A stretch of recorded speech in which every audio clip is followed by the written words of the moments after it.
¿Cuál es la diferencia entre una geografía convencional versus una geografía de tomo o de Dani?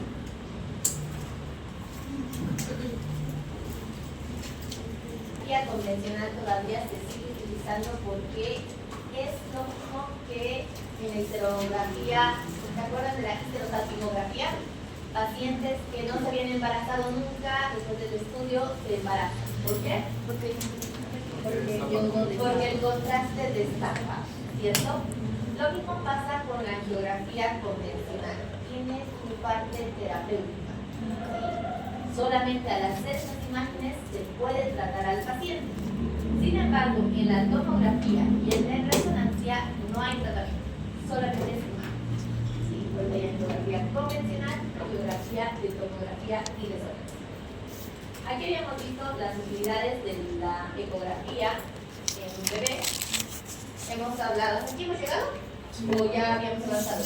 Hemos avanzado. Hemos visto los... No, doctora, no. Sí, son estas anomalías con la ausencia de un cerebro. Sí. Lo más grave para, yo creo, el ecografista y también la ginecóloga y la mamá, decirle que se ve que se está formando, no tiene cerebro. ¿Cómo se vería esto? Todo anecoico, solamente se ve hueso, y acá adentro no hay cerebro. ¿Sí? ¿Creen que viva? Bueno, la otra es la holoprosencefalia, que significa que solamente un pedazo de cerebro se ha formado y el resto no. ¿Creen que viva? Y sí, a veces sí. Y no creo que vivan bien, ¿cierto? O sea, tienen muchas secuelas. ¿Sí? Por eso es importante que ustedes sepan reconocer que cuando se les entrega una ecografía no les van a decir ausencia de cerebro, les van a poner holoprosencefalia. Ustedes tienen que saber que están hablando de que hay un vestigio de cerebro. O directamente la hidranencefalia, que ya no hay cerebro. ¿Sí? Entonces ustedes tienen que entender esos términos porque van a ser los que van a darle la noticia a la mamá. ¿Sí? Bueno, acá se ve a un bebé. ¿Hasta qué edad se puede hacer ecografía cerebral? 28 semanas. 28 días, es un neonato. ¿Sí? Después de eso ya empieza a cerrar un poquito, todo el más durito el bebé, entonces ya no puede ingresar las ondas sonoras. Sí podemos ver hidrocefalia. Por ejemplo, en este caso de acá abajo son imágenes de hidrocefalia porque estamos viendo los ventrículos laterales, lo cual no es normal que los tengamos tan dilatados. ¿Sí? En corte coronal, en corte sagital. ¿Sí? Acá también hay otro que es otra hidrocefalia. Miren esos ventrículos laterales, no son normales. Y también sobre las infecciones. Las infecciones a nivel del cerebro, como cualquier otra infección, ¿qué pasa cuando nos infecta una mano? ¿Qué les pasa? Hay pus, ¿qué más? Hay edema, se vuelve rojo, rubor, calor, todas esas cosas que les han enseñado en serología justamente. Bueno, lo mismo pasa a nivel cerebral. Se hincha el cerebro. Por lo cual no se puede ver los surcos que normalmente se deberían ver.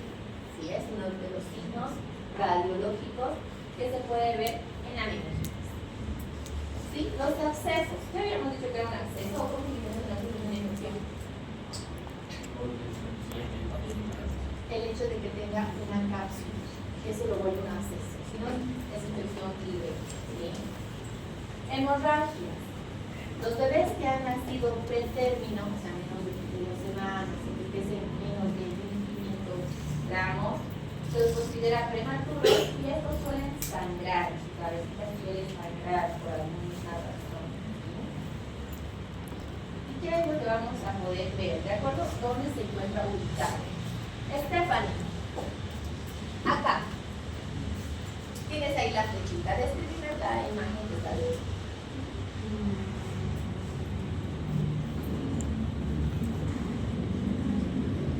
¿qué tipo de fluidez? ¿En qué corte está? Que vale una imagen hiperecoica en el lado derecho, que es justamente el sangrado. ¿Sí? Después, a ver. Gamboa. Ahí tienes hasta flechitas, te está mostrando.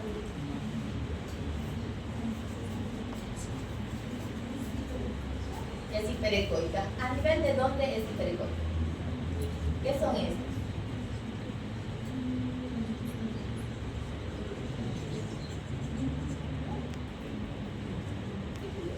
Tu compañera dice, Gamboa dice, es hiperecoico adentro.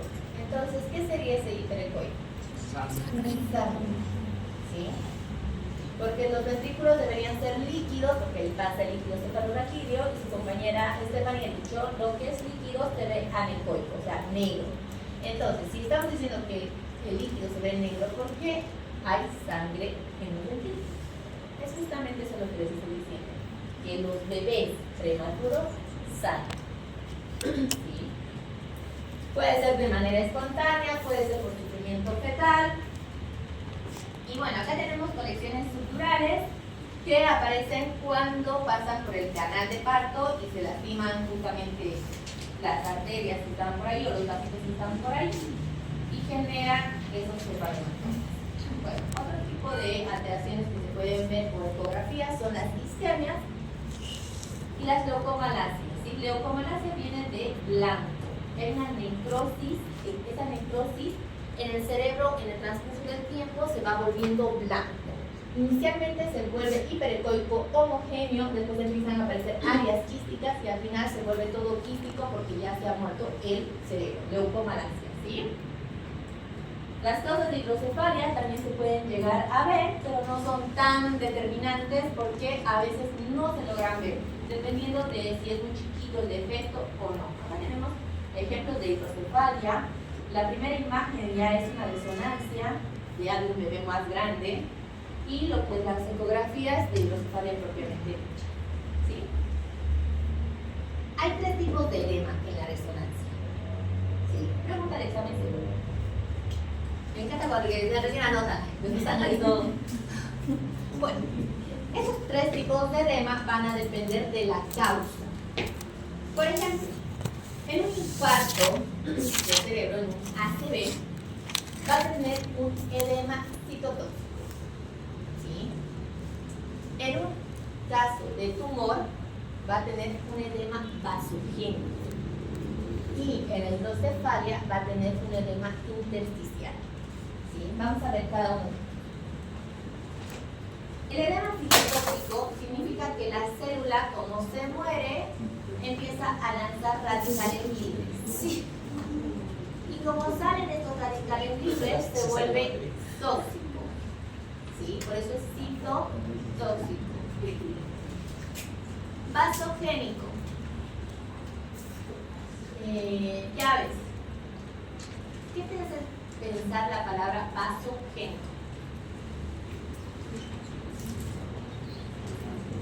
Neovascularización. ¿Eh? Ya están en ¿qué años están de medicina? Tercero. Y eso lo avanzan en psicología. A ver, edema vasogénico. ¿Qué les suena la palabra vasogénico? Neovascularización. Formación de nuevos vasos. ¿Cuándo se van a formar nuevos vasos? En los tumores. ¿Sí? Entonces, por eso se llama edema vasogénico y está relacionado con los tumores. ¿Sí? Edema intersticial, cuando haya hidrocefalia. Por imagen, casi no se puede diferenciar uno del otro. ¿Qué nos va a ayudar a diferenciar? La línea media, como les decía. Si la línea media está conservada y no vemos una papa dentro del cerebro, entonces es un edema citotóxico. Si vemos una papa, un tumor, entonces es vasogénico. Y si vemos hidrocefalia, el edema que se encuentra alrededor va a ser intersticial. Veamos esto. Inés. ¿Qué pasa, Inés? Me va a dar una severa. Neta, porque les preguntamos y, o sea, hay personas que saben y se les pregunta y entonces se ponen nerviosos y a ese momento contestan cualquiera, pero después saben. Y bueno, nosotros hay otros que no saben y eso lo están pensando y les sale. Y bueno, a ver, veremos, ¿qué tipo de estudio es la primera imagen? Esta. ¿Qué tipo de imagen es?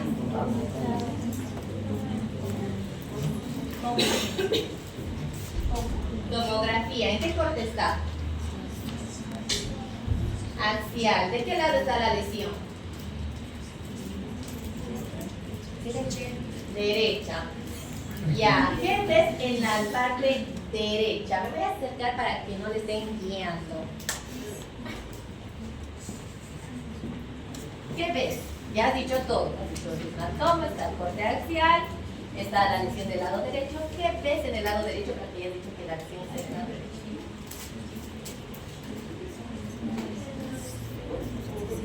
Muy bien, Inés. Dice Inés, veo una región hipodensa en el lado derecho. ¿Ves una papa? ¿Un tumor o algo? ¿Eso de acá? ¿Del lado izquierdo? ¿Qué más puede ser otra cosa de acá del lado izquierdo? Esas son lo que es las clasificaciones de los plexos coroides normales. ¿Sí? Bueno, acá, Vanessa Sales. ¿Qué tipo de estudio es este? Una resonancia. ¿En qué corte está? ¿Y de qué lado está la lesión? Izquierdo. ¿Cómo describirías esto?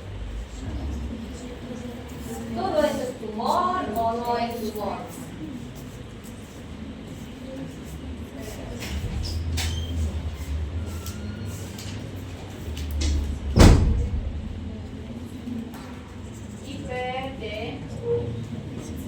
Intenso, alto. ¿Puedes identificar el tumor ahí? Sí, ¿en qué secuencia? Acá dice FLAIR y acá T2. ¿En cuál de las dos secuencias puedes identificar el tumor?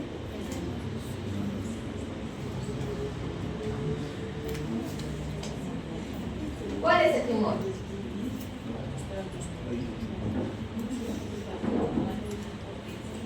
¿Cómo? Rosemary. ¿En cuál puedes identificar el tumor? ¿En FLAIR o en T2? En T2. ¿Qué es lo que te llama la atención en T2?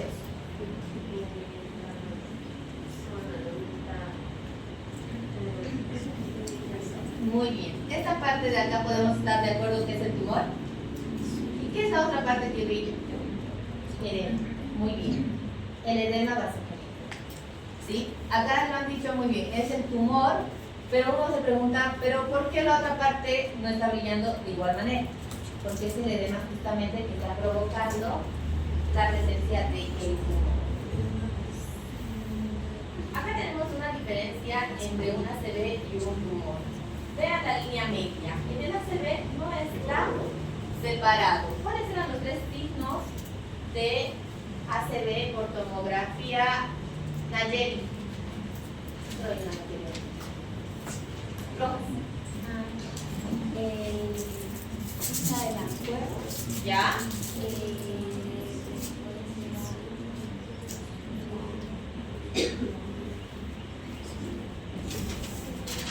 Diferenciación del parénquima. Falta de la diferenciación de la sustancia gris y sustancia blanca y uno más.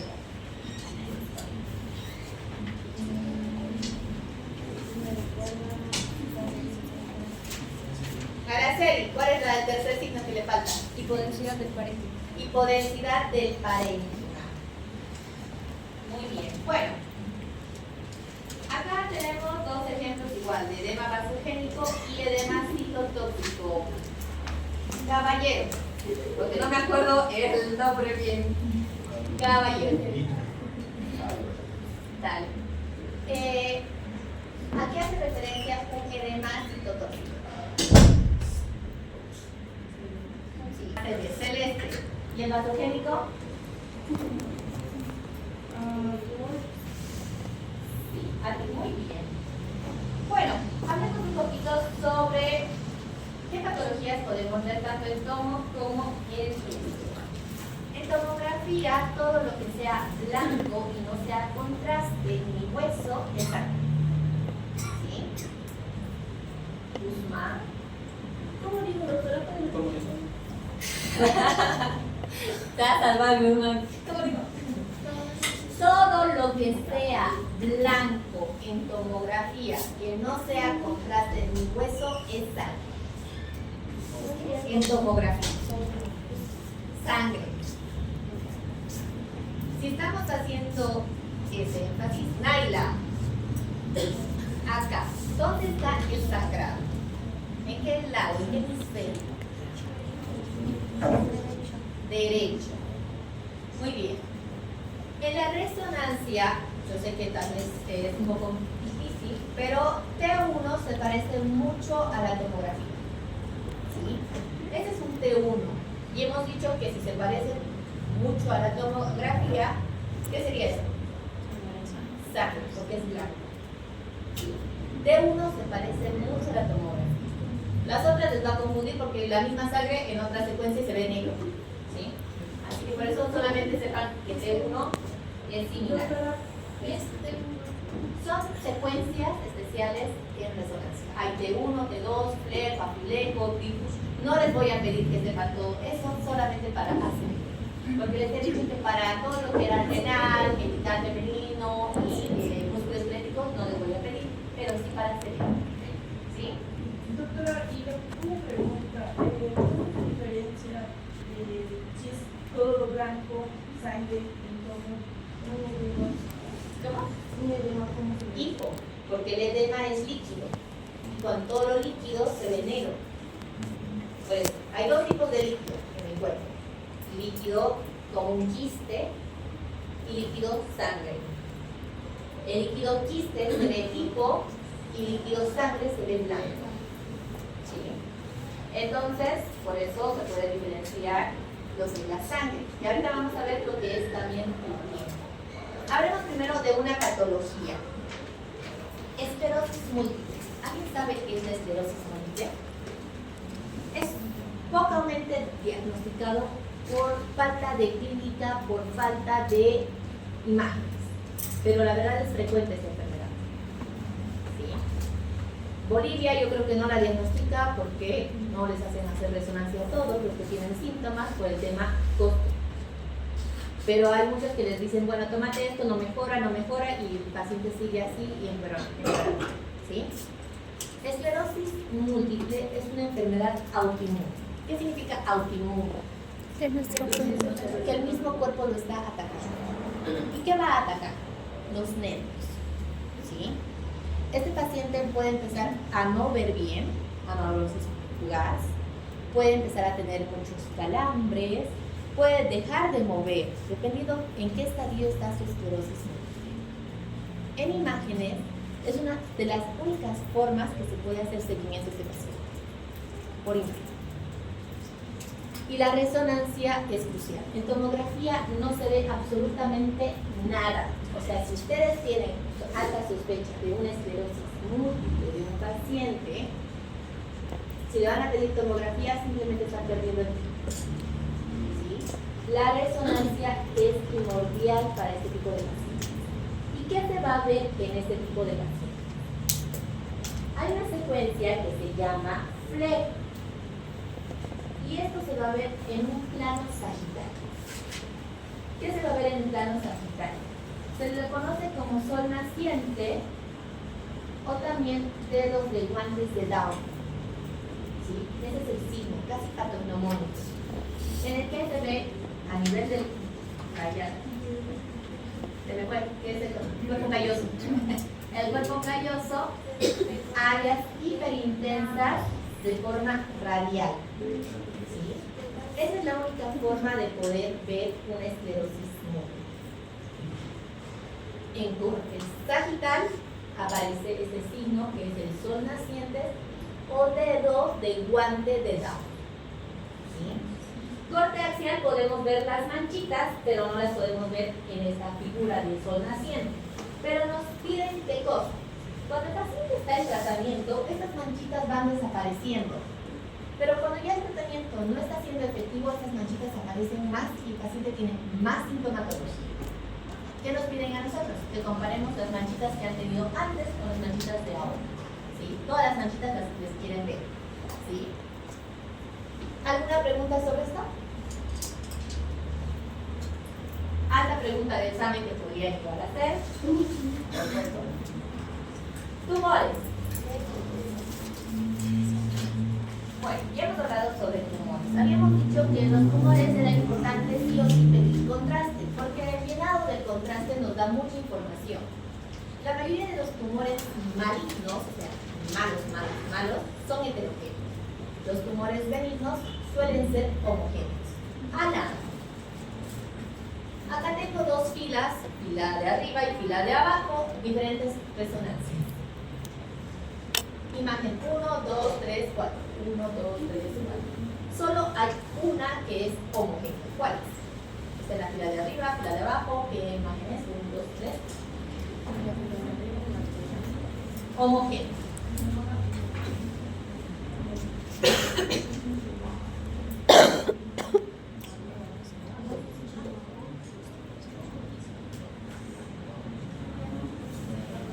La más homogénea sería la tercera y la segunda, para mi parecer. 1, 2, 3, ¿está? No, la que está es ¿Y esto no te parece heterogéneo? heterogénea, pero las otras no están. ¿Y esta qué te parece? Ah, bueno, también. Esta no es homogénea, ¿estamos de acuerdo? Este entonces sería algo más benigno, mientras que las otras resonancias serían mucho más malignas, ¿sí? Por el mismo hecho de que sean heterogéneos. Neurinoma del acústico. Lo que tiene la resonancia, y es algo que me gusta mucho, es que se puede ver mucho detalle anatómico. Se puede llegar a ver los 12 pares craneales. A ese nivel se puede ver en la resonancia. Todas las salidas y todo eso. Por acá, justo a nivel de la protuberancia, salen dos estructuras que parecen las orejas de Schroeder. ¿Sí? Justo por ahí discurre el nervio octavo. ¿Cuál es el octavo? Hipoglosia. ¿Cuál es el octavo? Ese es el noveno. Ese es el No, ese es el noveno. Vestíbulo coclear, o sea, el octavo para los oídos. El neurinoma del acústico, en resonancia y en tomografía se ve muy sutilmente, pero en resonancia brilla. ¿A quiénes se les sospecha neurinoma del acústico? Gente que se queja de acúfenos, gente que se queja de tinnitus, gente que se queja de vértigo. Les hacen resonancia y puede tener altamente la sospecha de neurinoma. ¿Cómo se ve este neurinoma? ¿Cómo lo ven? Hiperintenso. O sea, cuando tiene contraste, brilla y brilla mucho. ¿Sí? Ese es un poco más pequeño, ese es mucho más grande. Y bueno, hay este tipo de patología que se ve muy bien en resonancia. Bueno.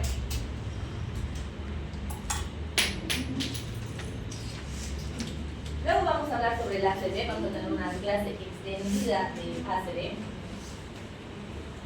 Vamos a ver lo que son las malformaciones arteriovenosas. Las malformaciones arteriovenosas, la mayor parte de las veces son que nacemos así y no nos damos cuenta hasta que empezamos a tener síntomas. Hay una secuencia especial en resonancia que nos dice si hay sangre, y la sangre en esa secuencia se ve negra. ¿Ven ahí las partes negras? ¿De qué lado está en el deporte axial? Derecho. ¿Y en qué lóbulo? Parietal. ¿Sí? Acá, ¿qué es esto? El cerebelo. ¿Sí? Y también está en el lóbulo derecho del cerebelo. Todo eso que ven ahí negrito es sangre. Después vamos a ver lo que es la médula espinal. Nuevamente les recalco, sepan la anatomía de las meninges, porque sí o sí se los voy a preguntar en el examen, porque es importante para que sepan de dónde a dónde van los hematomas. Rayos X simple de columna. ¿Para qué nos va a servir? Nos interesa ver número de vértebras. ¿Cuántas vértebras cervicales tenemos? 7. Pues hay gente que tiene cervicalgia y se queja toda su vida de eso porque tiene 8. ¿Sí? Entonces, por eso es importante saber cuántas vértebras tenemos. ¿Sí? ¿Cuántas dorsales? 12. 12, normalmente son 12 siempre. ¿Lumbares? 5. 5. ¿Y sacras? 5. 5 también. A veces hay sacralización, o sea que una sacra parece, no, pero una lumbar que parece una sacra. Entonces, por eso es importante saber si hay sacralización o no. Los traumatólogos, no sé si acá quienes quieran ser traumatólogos, viven de eso porque les interesa saber eso para ver si operan o no operan. ¿Sí? ¿Qué más les interesa ver? Forma de la vértebra. ¿Sí? Hay formas que de acuerdo al desgaste pueden llegar a tener esta forma, pueden tener acuñamiento anterior o posterior. Normalmente las vértebras nos han enseñado que son cuadraditas y perfectas y todas son derechitas igualitas. ¿Cierto? También nos interesa saber la densidad, porque la gente adulta sufre de osteoporosis y con esta placa simple nosotros podemos saber si tienen o no tienen osteoporosis. Ustedes que están estudiando medicina, siempre va a venir la tía, la hermana o alguien. Ay, vos que estás estudiando medicina, ¿no te interpretarías esta plaquita? Y es súper fácil interpretar una placa de color, ¿sí? En tema de densidad. Y clasificaciones dependiendo de eso. A ver, veamos esto. Esta es una placa de columna en sus dos proyecciones, anteroposterior y lateral. ¿Qué les parece? ¿Normal o patológica? Patológico. ¿Por qué? Al lado izquierdo. ¿Cómo? Dale, Daniel, ¿por qué es patológico? Que al lado izquierdo está. ¿Cómo? Al lado izquierdo está la patología. Bueno, Daniel dice que está un poco desviada hacia el lado izquierdo, ¿no? Sí, o sea, estoy totalmente de acuerdo, pero es muy sutil. ¿Sí? Hay peores que están en ese. ¿Sí? Bueno, ¿qué otra cosa les llamo? ¿O dirían que está todo ok? Radiolucidez. Y ya. ¿Qué? Muy bien, Eddie. ¿Ves? Darle de largo sirve. Dice, están muy rectas. Y es verdad. Recuerden que la columna tiene una forma de S itálica, en los mismos libros dice, en la que hay como una, la cervical va así, la dorsal va así y así, más o menos, ¿cierto? Acá la lumbar, si se dan cuenta, está muy rectificada. Causa de dolores. Las chicas, que normalmente son las chicas que les encanta hacerse hiperlordosis, o sea, también se ve, ¿sí? Pero en este caso es una rectificación de la lordosis. ¿Qué les parece esta segunda plaquita? La hiperlordosis, por si acaso, a la larga lo que les va a provocar es acuñamiento, ¿sí? Así que traten de no sacar cola tanto. Bueno, acá, ¿qué les parece esta plaquita? ¿Qué tiene? Vulgarmente dicho. Joroba. Todos, joroba, sí. Es una cifosis acentuada, ¿sí? Y de manera compensatoria, la lordosis lumbar está súper acentuada. ¿Cuál es el típico paciente este? Sacan panza y la joroba.